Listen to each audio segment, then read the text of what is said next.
అన్నాను. ఇగో ఇది బంగారం. ఇది తెలియకుండా ఇప్పుడు ఆమె ఎక్కడికుందో నాకు తెలీదు. గాయత్రి ఎక్కడికుందో నాకు తెలీదు.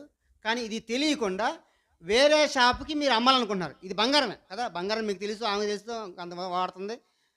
దీని పరిశ్రమ మీరు పెట్టారు. కానీ ఇది బంగారం అని వేరే షాప్ వాడు చెప్పడానికి ఏం చేస్తాడు ఇప్పుడు దీన్ని? రుద్దుతాడు కదండీ! కొన్ని ద్రవాల్లో ముంచుతాడు. అంటే రకరకాల టెస్టులు, పరీక్షలు పెడతాడు. పరీక్ష పెడితేనే గాని ఈడు బంగారం నమ్మడండి.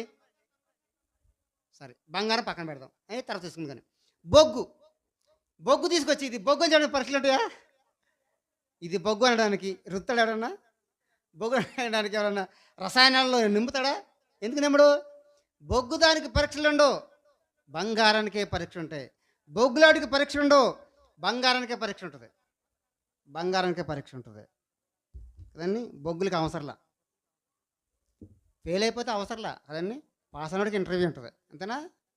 కరెక్ట్ నేను చెప్పేది ఏమైనా అబద్ధం చెప్తున్నానా ఇందులో? ఇందేమన్నా తారుమారు చేసేదేమన్నా ఉందా? బంగారానికి టెస్టులండి. బంగారం ఇది బంగారమే. టెస్ట్‌లో పొందుతది. బంగారాన్ని కూడా రుజువు అవుద్ది. మరి బొగ్గుకి చూస్తే చెప్పేస్తాం. అబ్బాయి నేను బొగ్గు కాదు నాకు రుజువు చూపించు నేను కూర్చోవాలి ఇప్పుడు. పని అవ్వదు.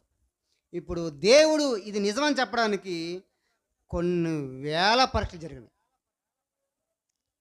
కొన్ని వేల పరీక్షలు. మీరు చూడనంతనే ఎన్ని జరిగినాయో మీకు తెలుసు. దీనికోసం చాలామంది కొన్ని కోట్ల మంది చచ్చిపోయారు. ఇది నిజం చెప్పడానికి. కొన్ని వందల సార్లు కాల్చేశారు బైబిల్‌ని. బైబిల్ కాదు. బైబిల్ యేసే